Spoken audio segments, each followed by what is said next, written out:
Hello, I'm Peter. I'm so glad you could join me for tonight's journey. When darkness wraps around us each evening, we need not fear the silence. Think of it as nature's embrace, gentle and protective. Each night's rest is not an ending, but a return to something primal and safe, where we shed the armor of our waking hours and simply exist. I'll be here, watching over your sleep, keeping you company through the quiet hours. Tonight, I want to take you somewhere extraordinary. Imagine a place where cold is not your enemy, but your constant companion, shaping every breath, every step, every moment of existence. Close your eyes and picture this: you're standing outside, and the air itself seems to whisper secrets. When you breathe out, your breath doesn't simply fog the air. It crystallizes instantly, creating a sound the locals call the whisper of the stars, like thousands of tiny rice grains falling on frozen ground. This is not poetry. This is physics at its most extreme, where water vapor transforms directly into ice crystals, bypassing the liquid state entirely. This is Yakutia, in the remote stretches of eastern Siberia. The thermometer reads -60 degrees Celsius. At this temperature, remarkable things happen. If you were to throw a cup of boiling water into the air, it would never reach the ground as liquid.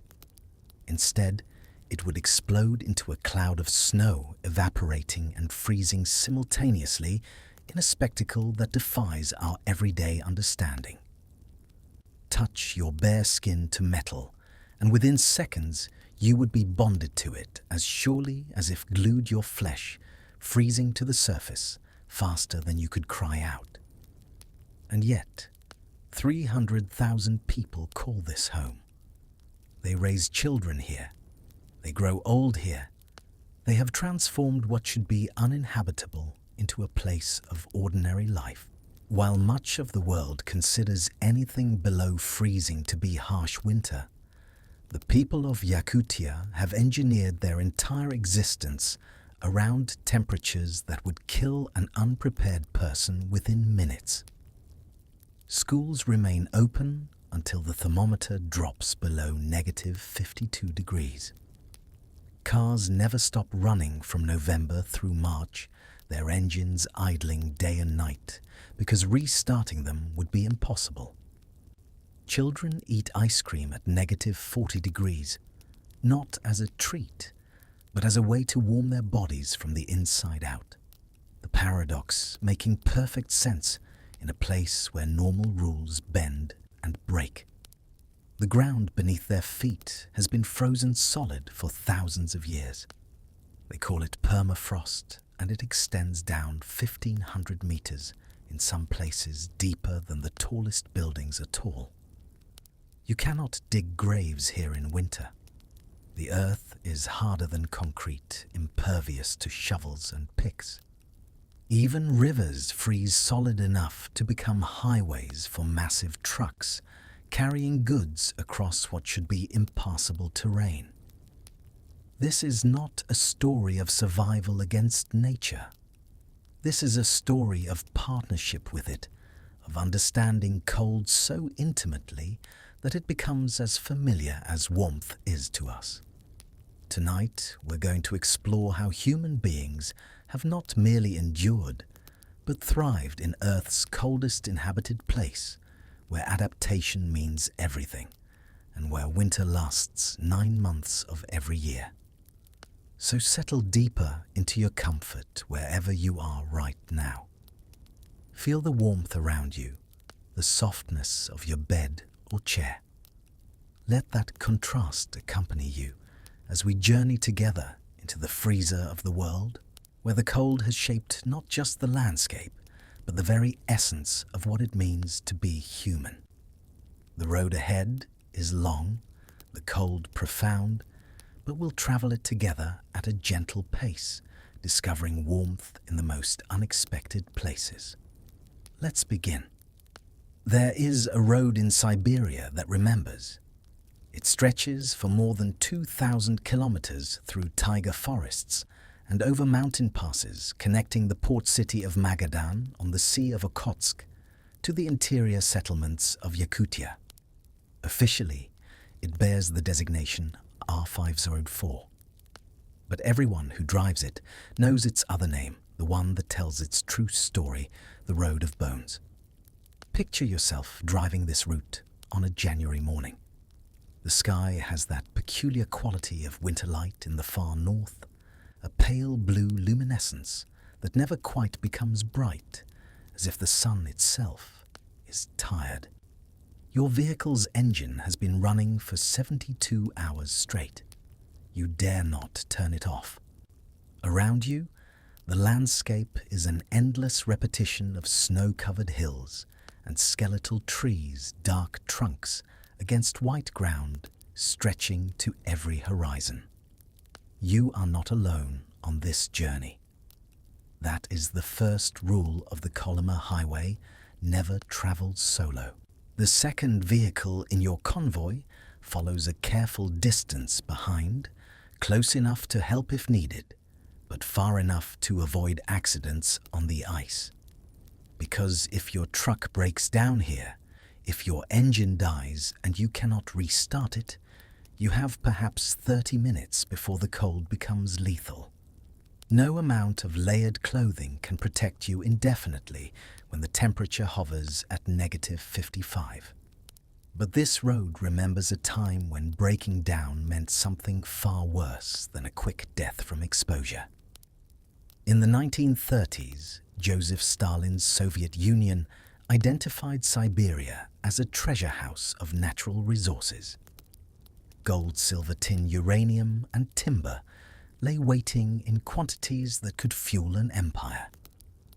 But the region was inaccessible, locked away by distance and terrain and cold that defeated conventional construction methods. So Stalin created Dolstroy, the Far North Construction Administration, and gave it an unlimited supply of laborers who cost nothing and whose lives meant less. These workers were called zeks. They came from every corner of the Soviet Union and occupied Europe, trainloads of human beings condemned to labor in the service of the state. Some were criminals. Many more were political prisoners, intellectuals and artists, and ordinary people who had fallen afoul of the system in ways both deliberate and accidental. They arrived in Magadan by ship, crammed into holds, in conditions that killed many before they ever reached land. And then they were marched into the interior to build a road through frozen hell. Imagine being one of them. You have been traveling for weeks, first across Russia by train, then by ship across the Sea of Okhotsk. You are weak from hunger and disease. Your clothes are inadequate. And now you stand at the beginning of what will be your life's final chapter, looking at a landscape of permafrost and stone, holding a shovel or pickaxe, ordered to build a highway through ground that resists every blow like iron. The temperature is -45 degrees Celsius. You have perhaps a thin jacket, worn boots that let in moisture.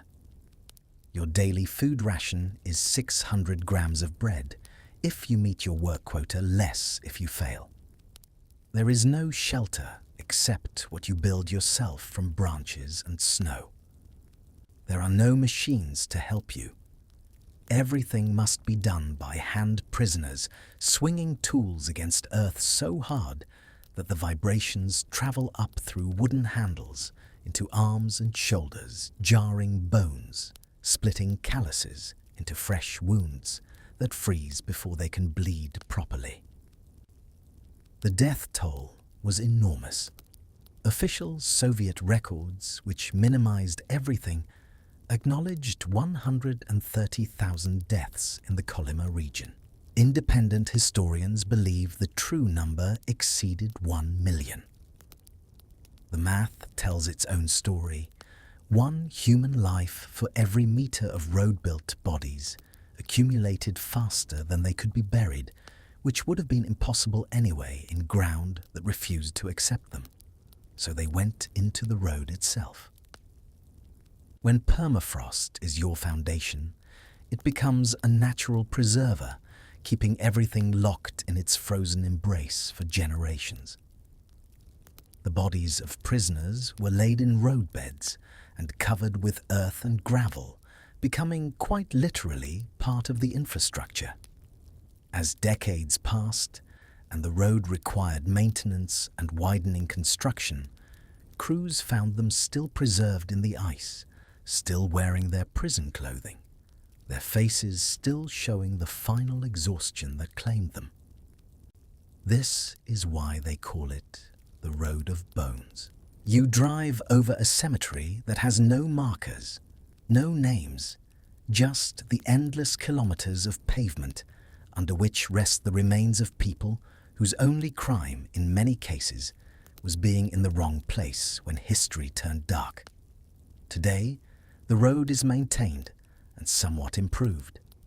There are rest stops every 100 kilometers or so, small stations where drivers can warm themselves and check their vehicles. But the essential nature of the highway remains unchanged. It is still one of the most dangerous roads in the world. Trucks still travel in convoys. Drivers still carry emergency supplies, extra fuel food for a week, blankets rated for Arctic conditions. Because the cold does not forgive mistakes. Not now, not ever. There is a monument in Magadan called the Mask of Sorrow. It is a giant stone face, tears frozen on its cheeks, overlooking the city and the sea beyond. It stands as a memorial to the 900,000 prisoners who passed through the Kolyma camps. When you drive the Road of Bones, you carry that knowledge with you, the understanding that human cruelty can sometimes be colder than any winter. And yet, people live here. They drive this road not as prisoners, but as residents going about their lives, transporting goods, visiting relatives, making the journey that once meant death into something routine. That transformation from nightmare to normality tells us something profound about human adaptability. The road remembers. But the people who travel it now have learned to survive in ways the prisoners never could, with technology and knowledge and a deep respect for the cold that surrounds them. The capital city wakes before the sun, which in deep winter means waking in darkness. Yakutsk sits on the banks of the Lena River, the largest city in the world, built entirely on continuous permafrost. Picture an apartment building 9 stories tall, looking much like apartment buildings anywhere else in Russia, with its concrete panels and regular windows. But look at its foundation, and you see something unusual. The entire structure stands on pillars, elevated 2 meters above the frozen ground. In the space beneath, cold air circulates freely, creating a barrier that protects the permafrost from the warmth of human habitation above. Inside one of these apartments, a woman named Sardana begins her day. Sardana is a woman of the Saka people, with high, prominent cheekbones and dark, observant eyes that wrinkle at the corners when she smiles. Her skin is tanned a deep bronze, a testament to the harsh Siberian sun that burns even in the cold. She moves with a quiet, deliberate grace. Her hands scarred slightly by years of handling frozen metal and dry ice, yet her touch is gentle as she prepares her home. There is a stillness in her, a peace that comes from knowing exactly who she is and where she belongs. The name is traditional Saka, the indigenous people who have lived in this region for centuries. She is 43 years old, a school teacher, and she has never lived anywhere but Yakutia. This is important to understand. She does not consider her life unusual or difficult. This is simply life, the only one she knows. Her alarm sounds at 6:30 in the morning. The apartment is warm 22 degrees Celsius, maintained by the district heating system that pumps hot water through insulated pipes to every building in the city. This system never stops, cannot stop, because if it did, apartments would become uninhabitable within hours. She rises and goes to the kitchen where she does something that would baffle anyone from a temperate climate. She opens the window. Outside, the temperature is negative 53 degrees. When the window opens, a cloud of ice fog immediately forms as the warm interior air meets the brutal cold. But Sardana reaches through this fog to the shelf that sits just outside the window frame. This is her natural freezer, a space where food stays perfectly preserved without any electricity needed. She retrieves a package of frozen fish and a container of milk that has frozen solid into a white brick. This is how you live in Yakutsk. Your windows become refrigerators. Your balconies become storage units for any food that needs to stay frozen, which is most of what you eat during winter. There is no need for electric freezers except during the brief summer, and even then, many people prefer to store their perishables in cellars, dug into the permafrost, where the temperature remains constant just below freezing year-round. Sardana places the milk brick in a pot on the stove. As it heats, the milk will gradually return to liquid state. In the quiet of the kitchen, Sardana watches the steam rise her mind, wandering to the summers of her childhood, short, intense bursts of green and heat. She feels a deep, unspoken pride in this land. It is a harsh parent, yes, but it has made her people strong. There is a specific kind of Siberian patience in her heart, a living in the now, because the future is always uncertain when the mercury drops. She doesn't fear the cold. She respects it the way a sailor respects the sea. She learned this process as a child watching her grandmother, who learned it from her grandmother. Knowledge here passes through generations, not as tradition, but as survival technique.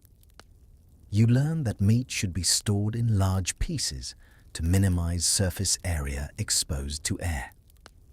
You learn that bread freezes and thaws, poorly becoming crumbly, so you buy it fresh every few days from bakeries that never close. You learn to judge the severity of cold, not by thermometers, but by how it feels when you breathe, how the air burns in your nostrils. While the milk thaws, she prepares the rest of breakfast. There is stroganina, thin shavings of frozen fish that she cuts using a sharp knife, the fish so cold and hard that it must be shaved rather than sliced. She arranges these translucent curls on a plate with salt and pepper. When you eat stroganina, you place a piece in your mouth and feel it melt on your tongue, the fat content warming you from the inside out. This is not sushi. This is different, older, a technique developed by people who understood that in extreme cold, the human body needs enormous amounts of fat to maintain its temperature. Her teenage son, Ison, emerges from his bedroom wearing layers of clothing. Ison has the lanky build of a boy caught between childhood and manhood, his face still holding a touch of youthful softness. As he pulls on his auntie those boots of reindeer fur, he checks the stitching. These were a gift from his grandfather, and as he touches the coarse hair, he feels a connection to a lineage of hunters. He is a modern teenager, fond of his smartphone and music, but his inner world is shaped by the ancient rhythm of the seasons. He feels the cold not as a burden, but as a challenge to be met with iron discipline. School starts at 9, and he needs to prepare for the walk there. The school is only 500 meters away, but that distance can be dangerous if not approached correctly. He puts on thermal underwear made from synthetic materials that wick moisture away from skin, then wool layers that trap heat, then a wind-resistant outer jacket rated for -70 degrees. His boots are untied traditional footwear, made from reindeer leg fur with the fur facing inward to trap warmth. His face will be covered by a balaclava, except for a small opening around his eyes, which he will protect with ski goggles. This is normal. Children in Yakutsk learn from early age how to dress for cold, how to recognize the signs of frostbite, how to move through winter as easily as children elsewhere move through summer. They understand that exposed skin freezes in less than a minute. They know that running generates sweat, and sweat is dangerous, because moisture conducts heat away from your body far faster than dry clothing does. So they walk at a measured pace, breathing through their nose to warm the air before it reaches their lungs, checking each other for white patches on cheeks or nose that indicate freezing skin. After Ison leaves, Sardana prepares for her own journey to school where she teaches. But first, she must deal with her car. The small sedan sits in the courtyard below the apartment building. Like most cars in Yakutsk during winter, it has been running continuously since October. The engine idles 24 hours a day, consuming fuel, but preventing the catastrophic freezing that would occur if it was shut off. Oil becomes viscous as gel at -50 degrees. Batteries lose their charge within minutes. Rubber hoses and belts become brittle and crack. Some people cannot afford to run their cars constantly. They use a different method. They park the vehicle and cover it completely with a quilted blanket called a natasha, a thick insulated cover that looks like a giant padded coat for the car. This retains some engine heat for a few hours, enough for short errands. Or they use block heaters, electrical systems that keep the engine warm when plugged in. But the running engine is most reliable, a constant heartbeat in the frozen morning. Sardana starts her drive to work. The streets of Yakutsk look surreal under their coating of ice fog. Streetlights glow through the mist like distant stars. Other vehicles move slowly, their headlights creating cones of crystallized air. The fog forms because the city produces warmth from thousands of buildings, hundreds of thousands of people. And this warmth immediately meets air so cold that it cannot hold any moisture. The water vapor freezes into tiny suspended ice crystals, creating a fog that can reduce visibility to mere meters. Above-ground pipes run alongside many streets, massive insulated tubes carrying hot water and steam from the city's power plants to its buildings. These pipes are painted bright colors, blue and red and yellow, and they steam constantly, adding to the fog. They look like the arteries of some enormous creature running through the city. This is necessary infrastructure in permafrost regions. Underground pipes would warm the ground and cause it to thaw and subside, destroying roads and buildings. So the pipes run above ground, a visible reminder that everything in Yakutsk is engineered around the fundamental reality of frozen earth. The school building, like all major structures, sits on stilts driven deep into the stable permafrost. Inside, the school feels like schools anywhere. But there is a specific smell to a Yakutsk school in winter, the scent of damp wool, the ozone-sharp tang of the outdoors clinging to coats, and the faint, sweet smell of baking bread from the cafeteria. In the hallways, the children's eyes are bright, their laughter echoing against the thick concrete walls. They carry within them a quiet resilience, an emotional armor that makes them older than their years, yet they remain vibrantly, stubbornly alive. The entrance has a double door system, an airlock that prevents the outside cold from rushing directly into the heated interior. Sadhana enters through the first door, waits for it to close, then opens the second. The temperature difference between outside and inside is 75 degrees. Such a gradient would stress most building materials to the breaking point, but architects in Yakutsk have learned to design for this. Walls are thick, insulated with multiple layers. Windows are triple glazed with argon gas between the panes. Inside, the school feels like schools anywhere. Children talk and laugh, lockers slam. Teachers prepare lessons. But on a board near the entrance, there is a thermometer and a chart.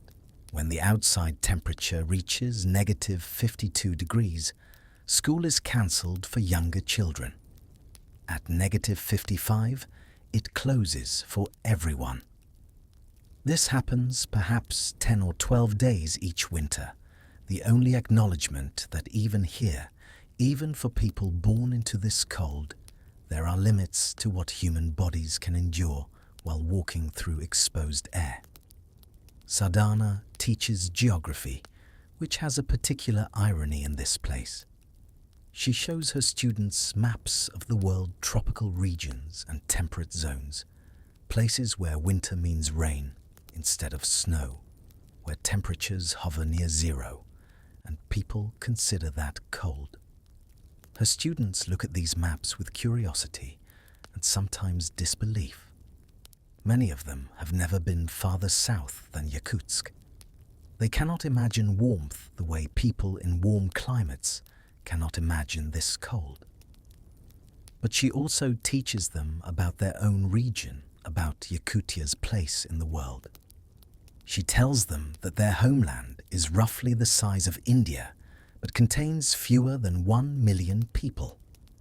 She explains that beneath their feet lies permafrost, 1,500 meters deep, a layer of frozen earth that has existed since the last ice age.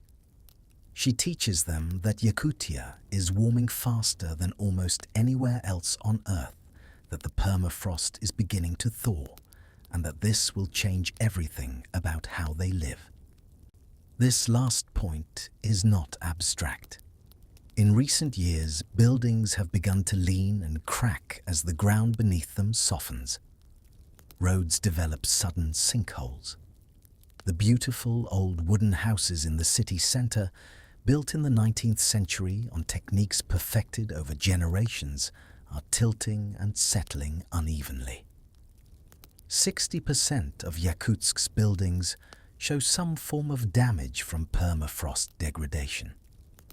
Engineers work constantly to reinforce structures to install cooling systems that keep the ground frozen beneath buildings, but it is a race against time and temperature. By lunchtime, the sun finally rises above the horizon, though rises is generous. It creeps into view pale and weak, providing light, but almost no warmth. In December and January, Yakutsk receives perhaps 3 or 4 hours of this dim sunlight before darkness returns. The long nights affect people in ways both obvious and subtle. Depression rates climb. Alcohol consumption increases. Vitamin D deficiency is universal. But people adapt to this too. Taking supplements, using bright light therapy, building routines that give structure to days when day and night blur together. This is morning in Yakutsk, repeated every day by 300,000 people who make it look easy because they have done it all their lives. The cold is not an enemy they fight. It is the context of their existence, as fundamental as gravity or time, something you work with rather than against. 400 kilometers northeast of Yakutsk, deeper into the wilderness where roads become suggestions and winter becomes absolute, there is a village that holds a grim distinction. Oymyakon is the coldest permanently inhabited settlement on Earth. The name comes from a Saka word meaning unfrozen water, referring to a nearby hot spring where centuries ago nomadic reindeer herders would stop to water their animals. It is a cruel irony. The spring still exists, a small patch of land that never freezes, surrounded by a landscape where everything else does. In February 1933, Soviet researchers recorded a temperature here of negative 71.2 degrees Celsius. That measurement stood as the coldest temperature ever recorded in a permanently inhabited place until more recent readings in Antarctica and Greenland. But those are research stations, temporary human presences. Oymyakon is home to about 500 people who live here, year-round, who were born here, who raised children here, who will die here and be buried when the summer thaw finally makes the ground soft enough to dig. Think about that number for a moment.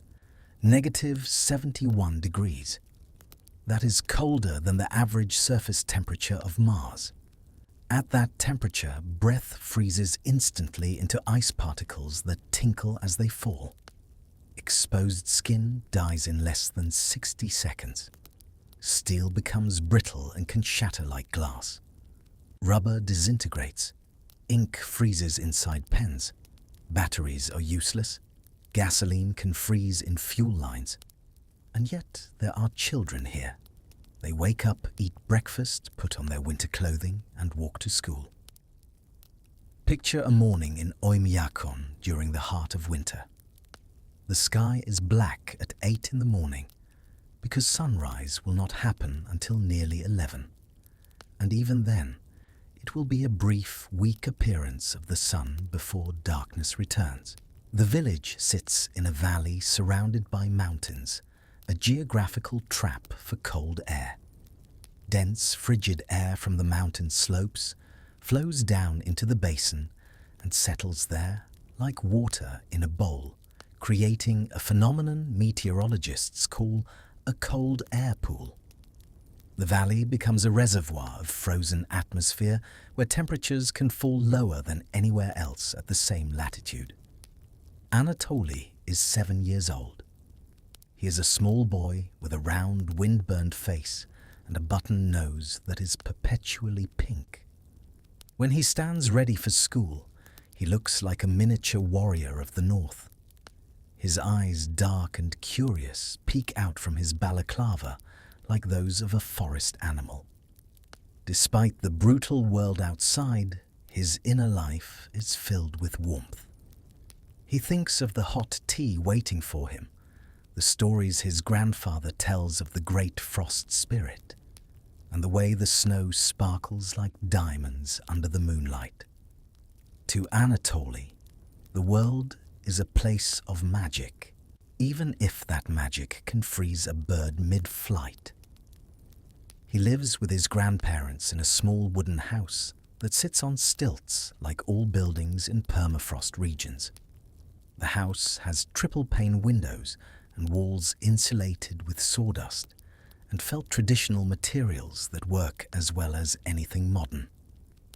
A wood-burning stove in the center of the single main room provides heat. The stove burns constantly from September to May, fed with larchwood that burns hot and slow. His grandmother wakes him at 7:30.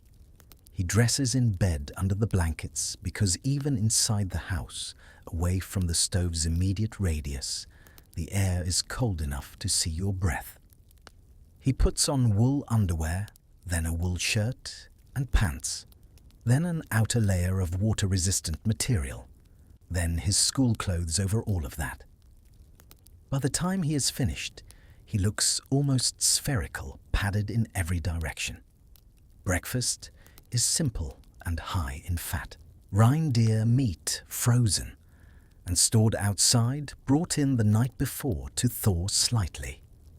fermented mare's milk called kumis, which is slightly alcoholic, but considered appropriate for children in small quantities because it provides warmth. Thick slices of bread with butter. His grandparents tell him to eat well. The walk to school is only 15 minutes, but his body will need energy to maintain its temperature. The school serves the village and several small settlements nearby. It is the only public building open during winter, a gathering place not just for education, but for community. And it closes only under the most extreme conditions. The rule is simple. If the thermometer reads -52 degrees, all warmer school is in session. Colder than that, classes are cancelled. Today the temperature is -48. School is open. Anatoly finishes dressing for the outside. Over his layers of clothing, he puts on a thick jacket made from reindeer fur, with the fur facing inward to trap his body heat. His boots are untie crafted by his grandmother from reindeer leg skins with additional insulation of dried grass that he replaces every few weeks. His hands go into mittens lined with fox fur.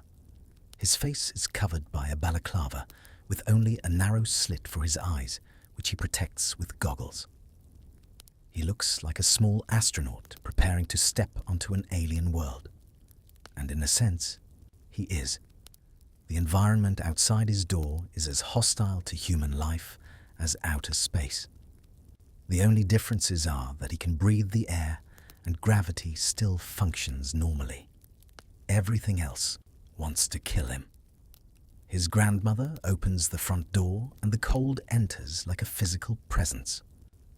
You can see it, a wave of white fog, as the warm interior air meets the outside atmosphere and instantly freezes into ice crystals. The temperature drop is stunning, overwhelming. Anatoly steps outside, and the cold seizes him, pressing against every exposed bit of skin around his goggles, finding any gap in his clothing, testing his defenses. He starts walking. The village of Oymyakon, under the stars, is a hauntingly beautiful sight.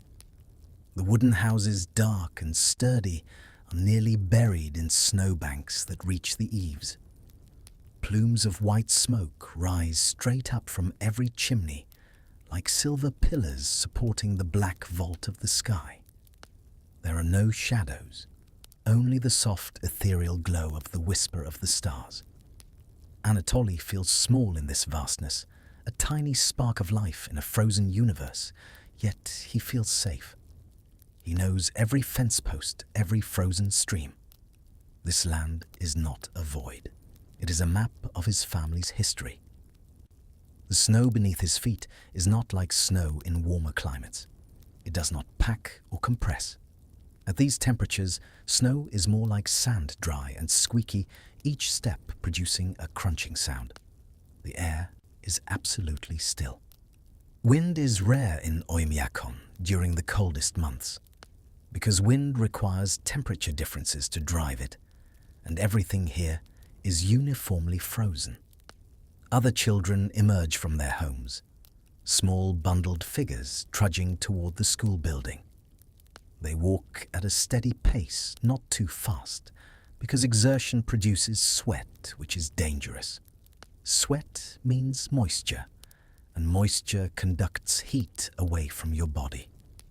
So you walk steadily, breathing through your nose to warm the air before it reaches your lungs, and you watch your friends for signs of trouble. Frostbite comes quickly here. A patch of white skin on a cheek or nose means freezing has begun. The children know to check each other to call out if someone's face is whitening. A frosted face can be saved by warming it with a bare hand, but you must catch it early. Leave it too long, and the tissue dies, turning black and hard. They pass the village thermometer, a permanent fixture mounted on a post in the central square.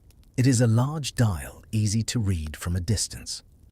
Today, it shows -48, which means conditions are acceptable. The children have seen this thermometer read much lower. Last year, it reached -67 degrees for 3 days straight. School closed. Everyone stayed home feeding their stoves, venturing outside only for the most essential tasks. The school building appears ahead, steam rising from its roof vents. It is a modern structure built in the 1980s with Soviet-era efficiency and insulation. The children enter through a double-door system, stomping their feet in the airlock to knock loose the snow, then opening the inner door into warmth. Inside, they strip off their outer layers. This takes time, a ritual of unwrapping that reveals the actual children beneath the padding.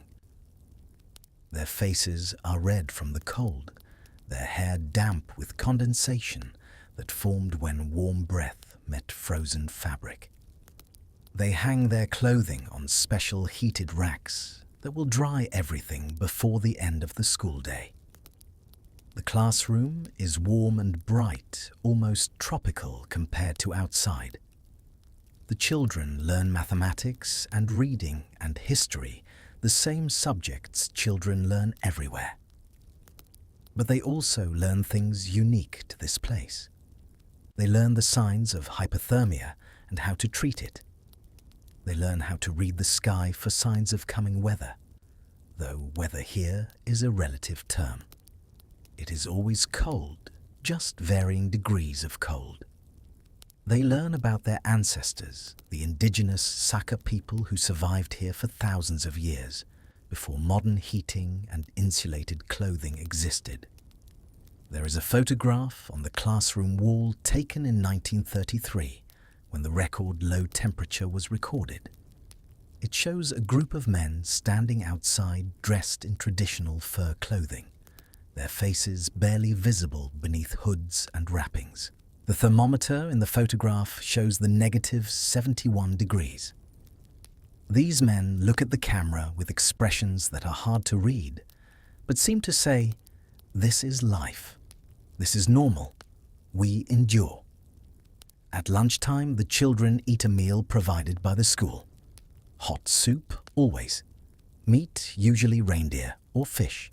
Bread and butter. The food is rich and heavy, designed to provide maximum calories. Growing children in extreme cold need enormous amounts of energy. Nutritionists estimate that people in Oymyakon consume 6,000 calories per day during winter, double what people in temperate climates need. One of the strangest lessons the children learn is about ice cream.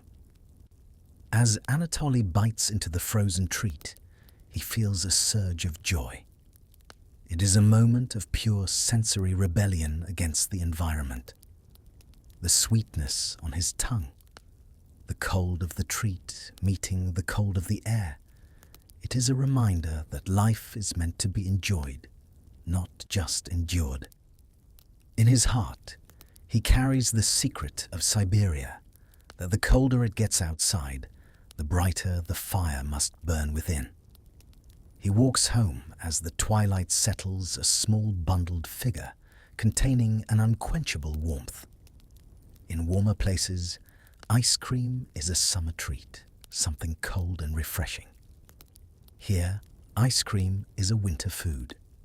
The children buy it from a small shop near the school and eat it outside, standing in -40-degree air. The ice cream is warmer than the outside temperature. Eating it warms you from the inside out, the fats and sugars providing quick energy and the warmth of the ice cream itself being relative. This is the kind of paradox that defines life in Oymyakon. Everything is inverted. What should be cold is warm. What should be impossible is routine. The children adapt to this without thinking about it, the same way children everywhere adapt to their environments. In the afternoon, as the brief period of daylight ends and darkness returns, the children prepare for the walk home. They put on their layers again, wrap their faces, check their mittens and boots. They step outside into a cold that never relents, never softens, never apologizes for its harshness. And they walk home through a landscape of frozen air and white ground and black sky, each one returning to a house where a stove burns and a grandmother waits with hot tea. This happens every day, hundreds of days each year. The children grow up and some leave for warmer places, but many stay. Because this is home. This is what they know. And they have learned something profound that people in gentler climates never need to learn, that humans can adapt to almost anything if they understand it deeply enough, if they respect it, if they build their lives around it, rather than against it. The cold is not their enemy. It is their teacher, their constant companion, the shape of their world. In the forests and tundra surrounding human settlements, there exists a parallel world of adaptation.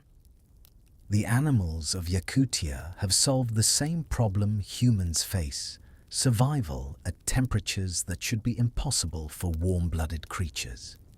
But they have solved it without buildings or fire or manufactured clothing. Their solutions, refined over thousands of generations of evolution, offer us a window into what the cold demands and what bodies can become when pressed to their limits. Consider the Yakutian horse. Not a wild animal, but not quite domesticated either. These creatures represent one of the most remarkable examples of rapid evolution in recorded history. Genetic studies conducted in recent years confirm that these horses are not descendants of prehistoric Ice Age horses that somehow survived in Siberia. Instead, they are the modified descendants of Mongolian horses brought to the region by migrating peoples around the 13th century. 800 years. That is all it took for these animals to transform themselves into creatures that can survive outdoors at negative 70 degrees Celsius with no shelter, no blanket, no assistance from humans. Picture such a horse standing in an open field during the heart of winter. The landscape is white and empty, stretching to a horizon where frozen earth meets pale sky. The temperature is negative 60. Wind is blowing, driving the effective temperature even lower. This single animal alone in this vastness is not suffering. It is comfortable. How start with the coat? In autumn, the Yakutian horse grows a winter pelt that is 10 to 15 centimeters thick, dense beyond anything seen in horses from temperate regions. This is not merely longer fur. It is a complete transformation of the hair structure. The outer layer is guard hairs that shed water and snow. Beneath that is a layer of wool-like underfur, so fine and tightly packed that it traps air in thousands of tiny pockets, creating insulation more effective than most synthetic materials. When snow falls on a Yakutian horse, it does not melt. The horse's body heat is so effectively contained by the fur that the outer surface of the coat remains at ambient temperature. Snow accumulates on the horse's back and stays there as powder, adding an additional layer of insulation. The horse can stand in a blizzard and emerge looking like a snow sculpture, but beneath that coating, its skin is warm and dry. The body plan changes too. Yakutian horses have compact barrel-shaped torsos that minimize surface area relative to volume. In cold climates, small surface area means less heat loss. Their legs are short and sturdy. Their heads are broad and heavily furred, even the ears reduced in size to prevent frostbite. Everything about their appearance is engineered by natural selection to conserve warmth. But perhaps the most remarkable adaptation is metabolic. During summer, Yakutian horses eat nearly constantly, grazing the brief explosion of Arctic vegetation, building up enormous fat reserves that can account for a quarter of their body weight. When winter comes, their metabolism shifts into a state that resembles hibernation, though they remain awake and active. Their heart rate slows. Their core temperature drops slightly. They move less, conserving energy, but when they do move, they have the strength to dig through snow a meter deep to reach the frozen grass beneath. This digging behavior is called tebenevka, and it is a skill learned and passed from mare to foal, a cultural knowledge that exists among animals. Humans have learned from this. The indigenous Saka people who have lived alongside these horses for centuries adopted principles of winter clothing that mirror what they saw in nature. Reindeer fur garments are worn with the fur facing inward, directly against the skin, creating the same kind of trapped air insulation that the horse's coat provides. Multiple layers are used, each creating air pockets. Movement is minimized during the coldest periods to reduce energy expenditure. The reindeer themselves are another masterwork of adaptation. These animals, called caribou in North America, have evolved features so specific to cold environments that they seem almost designed by an engineer with perfect knowledge of thermodynamics. Their eyes change color with the seasons. In summer, reindeer eyes are golden brown. In winter, they turn blue. This transformation serves a crucial function. The blue coloration increases sensitivity to ultraviolet light, which is more prevalent during the Arctic winter when the sun hangs low on the horizon. This enhanced UV vision allows reindeer to see things invisible to most mammals. Lichen glowing beneath snow urine trails of predators, even the white fur of Arctic foxes against the white snow, which reflects UV differently than the snow itself. The hooves of reindeer are another marvel. In summer, they are relatively soft, providing grip on tundra soil. In winter, they harden and the edges sharpen, turning into tools perfectly suited for breaking through ice crusts and digging in frozen ground. The hooves also make a distinctive clicking sound when the animal walks, produced by a tendon sliding over bone in the foot. This clicking allows reindeer to stay in acoustic contact during blizzards when visibility drops to zero. They follow each other by sound through whiteouts that would separate and kill any solitary animal. Even the reindeer's respiratory system is adapted. The animals have nasal turbinates, complex folded bones in the nose that are covered with warm, moist tissue. When a reindeer breathes in cold air, these turbinates warm it before it reaches the lungs. When the reindeer exhales, the turbinates cool the outgoing air and condense moisture from it, reclaiming water that would otherwise be lost with each breath. In an environment where all water is frozen and melting, snow costs precious body heat. This moisture reclamation is essential. Humans in Yakutia learned this lesson long ago. Breathing through your nose is not just advised, it is necessary. Gulping cold air directly into your lungs can cause them to freeze and crystallize, a condition that is exactly as fatal as it sounds. Watch people walking in extreme cold, and you will see them breathing in a specific pattern in through the nose, slowly out through barely parted lips. This warms incoming air and prevents the formation of ice in the lungs. The wolves of Siberia demonstrate social adaptation. During summer, they hunt alone or in pairs. During winter, pack sizes triple or quadruple. This is not merely for hunting efficiency, though that is part of it. In extreme cold, wolves sleep together in a pile, sharing body heat. The pack forms a living shelter, the animals on the outside rotating with those on the inside so that everyone gets time in the warm center. Human communities in Yakutia function similarly, though the cooperation is psychological rather than physical. No one travels alone.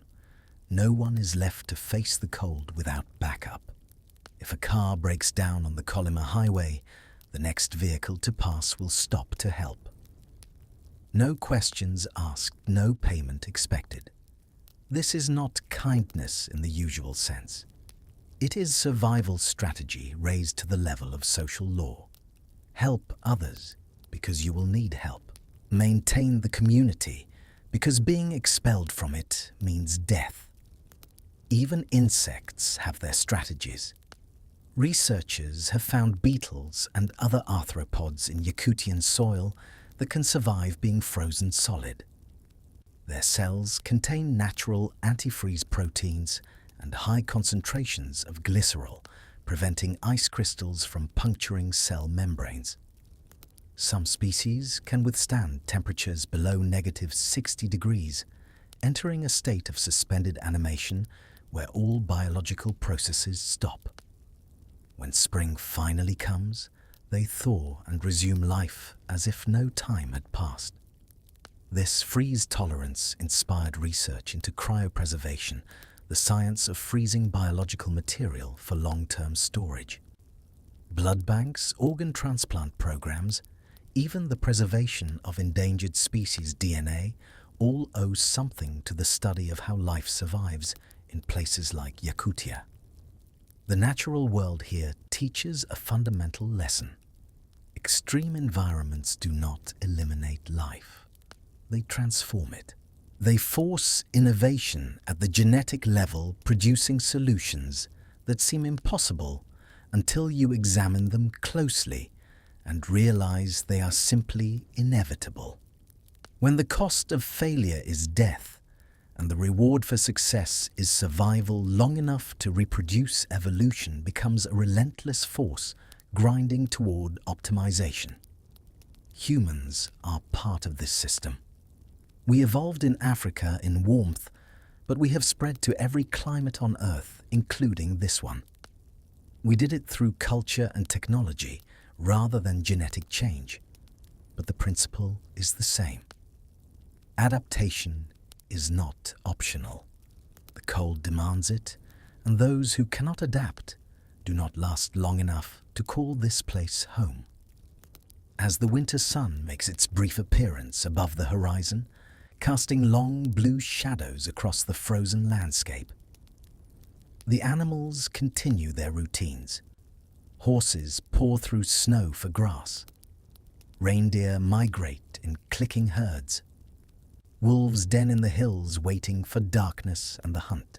And in the villages, people watch these creatures and recognize in them a mirror of their own existence, the necessity of adaptation, the brilliance of solutions forged in hardship, the simple fact of persistence against all odds.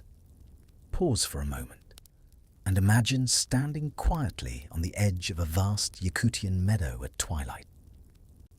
The air is still the snow glowing faintly under the low northern light. A herd of Yakutian horses moves slowly across the white expanse, their thick coats dusted with frost that never melts their breath, rising in gentle clouds that join the whisper of the stars.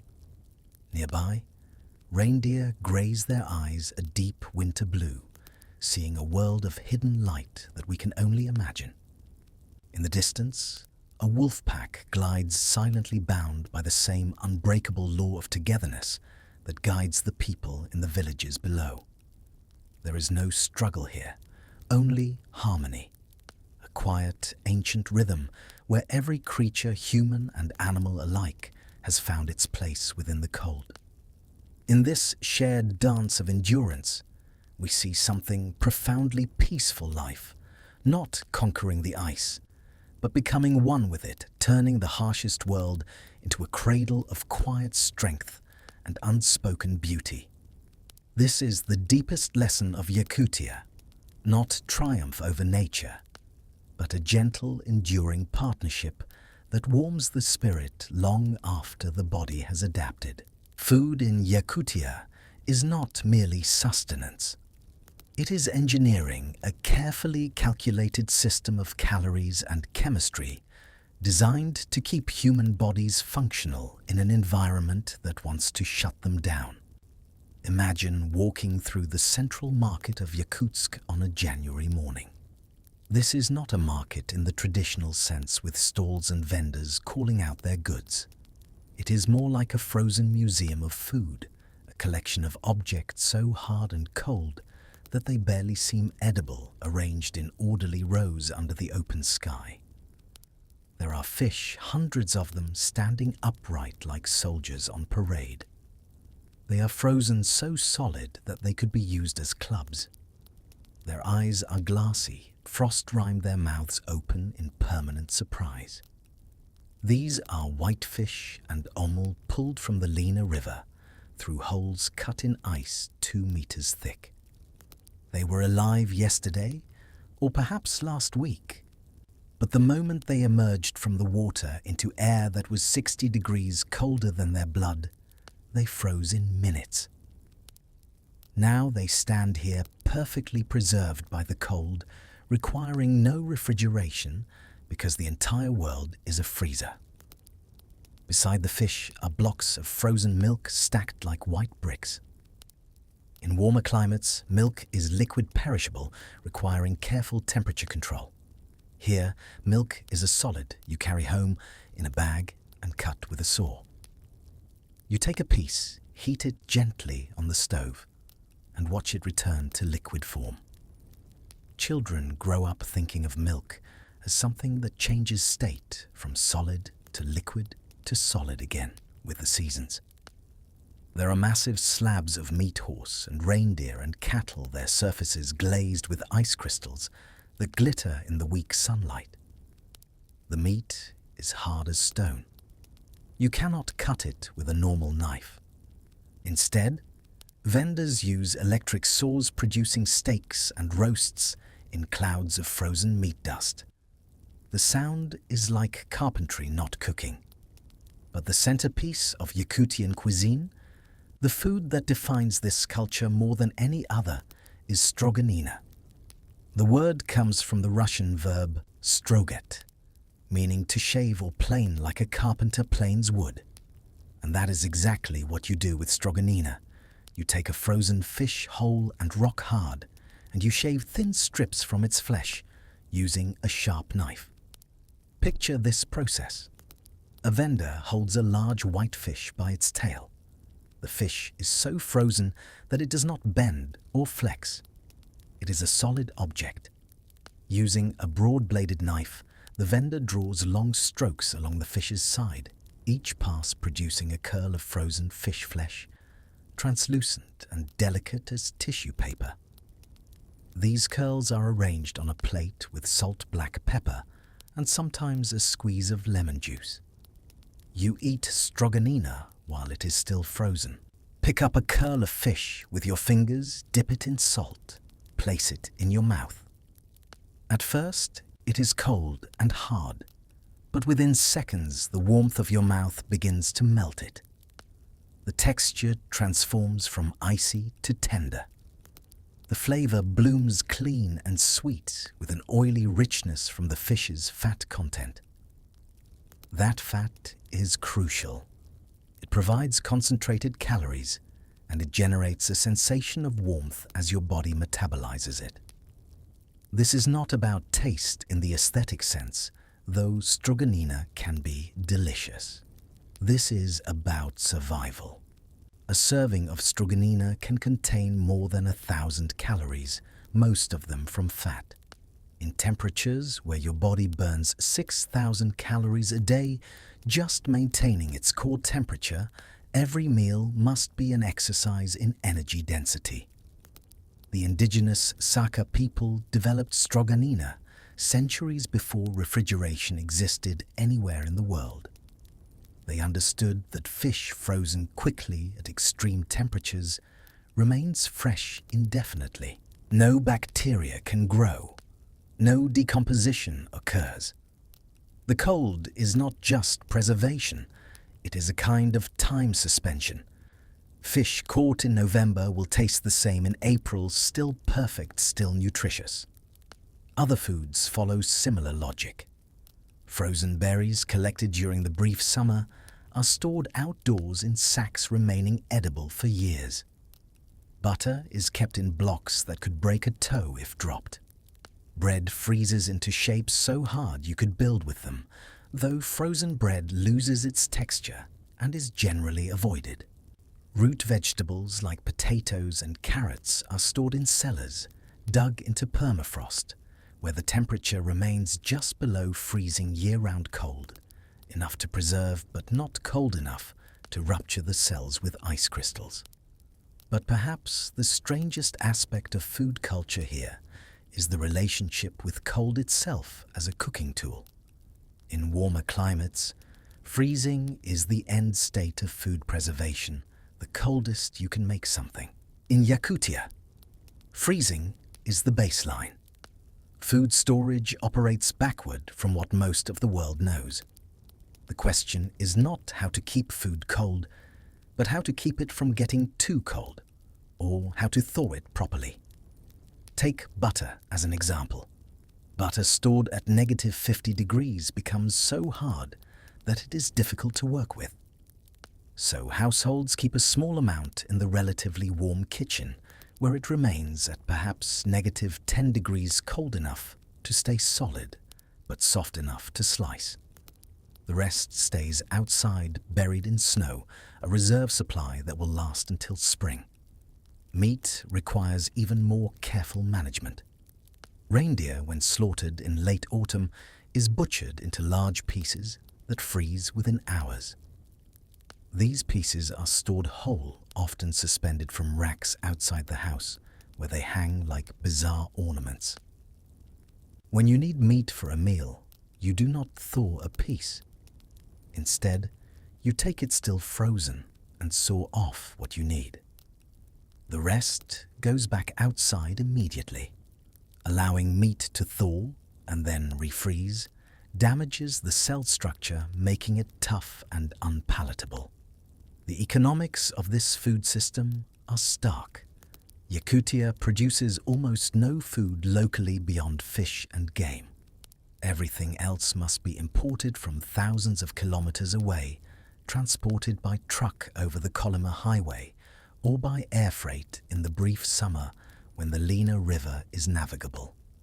A liter of milk costs 3 times what it costs in Moscow. Fresh vegetables are luxuries available only to the wealthy or during the brief summer growing season. This creates a diet that is extremely meat-heavy by the standards of the rest of the world. Surveys of Yakutian households show that during winter meat and fish constitute 70 to 80% of caloric intake. Carbohydrates come from bread and potatoes when available. Fresh fruits and vegetables are rare enough to be special events. Nutritionists have studied this population with great interest, because by conventional dietary wisdom, this kind of diet should cause severe health problems. High fat, low fiber, minimal fresh produce. This looks like a recipe for heart disease and vitamin deficiency. Yet the health outcomes are more complex. Yes, cardiovascular disease rates are concerning, but the population also shows remarkable cold tolerance, efficient metabolism, and lower rates of certain cancers compared to regions with more diverse diets. The key factor appears to be the quality of the fats consumed. Reindeer and fish from cold waters have high concentrations of omega-3 fatty acids, which have protective effects for the cardiovascular system. The meat is also very lean compared to domesticated livestock raised in warmer climates and fed on grain. A reindeer in Yakutia survives by metabolizing its own body fat through the winter, resulting in meat that is almost fat-free by the time spring arrives. There is also the tradition of fermented foods. Kumis, fermented mare's milk, is mildly alcoholic and contains probiotics that aid digestion. Dried and fermented fish provides protein and beneficial bacteria. These fermentation techniques were developed over centuries as ways to make food safer and more digestible, but they also helped address the lack of dietary variety. In recent years, modern Yakutians have begun to adopt more diverse diets when possible. Supermarkets in Yakutsk carry imported fruits and vegetables, though at prices that make them prohibitive for daily consumption. But the traditional foods remain central not just for nutrition, but for cultural identity. Stroganina is not just efficient calories. It is a statement of who you are, a connection to ancestors who survived here with nothing but knowledge and adaptation. There is a small ceremony around eating stroganina in traditional settings. The fish is prepared with care, the thin curls arranged artfully on a plate. Before eating, there may be a toast with vodka, which serves the dual purpose of being social ritual and providing additional calories that metabolize into warmth. The meal is eaten slowly, each piece of fish savored conversations flowing around the table. This is one of the few times when people gather specifically to celebrate the cold rather than simply endure it. Outside, the temperature continues its relentless press against the windows. But inside, warmed by food and companionship, people are reminded that survival is not just a matter of calories and insulation. It is also community tradition, the sharing of meals that connect present generations to those who came before and laid down the knowledge of how to live here. The market vendors begin to pack up as the brief afternoon light fades. The frozen fish are loaded back into trucks, the meat slabs covered with tarps. Everything will be back tomorrow, the same selection of frozen goods, because this is how it has been done for as long as anyone remembers, and how it will continue until the climate itself changes enough to make this way of life impossible. Which, given the warming trends affecting the region, may happen sooner than anyone wants to consider. There is a paradox at the heart of life in Yakutia that would baffle anyone from a temperate region. You are surrounded by water, trillions of tons of it locked in ice and snow. And yet access to drinkable water is one of your daily challenges. In the villages, you will see a strange sight: stacks of translucent blue blocks piled outside kitchen doors. This is the harvest of the Lena River. These blocks of ice are not mere frozen water. They are prisms of light. In the dim winter sun, they glow with an inner fire, their edges sharp enough to cut their centers, holding tiny trapped bubbles of air from a summer that seems a lifetime ago. A man stands over them, his breath a thick white plume, his heavy wool mittens dusted with ice crystals. He handles these blocks with the reverence a desert dweller might show to a hidden spring. The emotional weight of water here is heavy. To melt a block of ice is to perform a slow, patient ritual of transformation. As the ice sits in a metal pot over the wood stove, it begins to weep. The sound of the first drips, tink, tink, tink, is the sound of life returning. For the family gathered around, this is a quiet moment of reflection.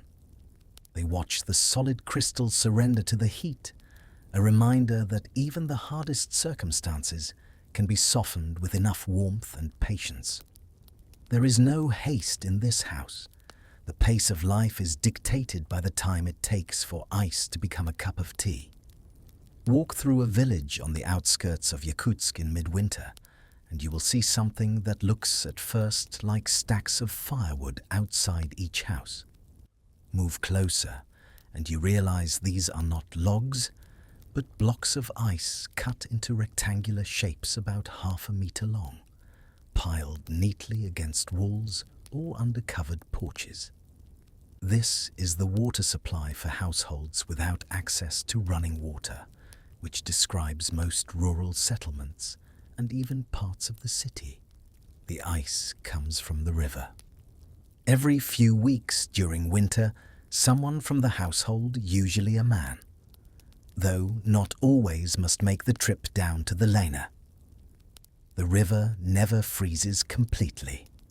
Even at -60 degrees, there are sections where current runs too fast for ice to form, creating open patches of black water that steam like hot springs in the frigid air. But most of the river is frozen solid, covered by ice 2 meters thick, strong enough to support trucks.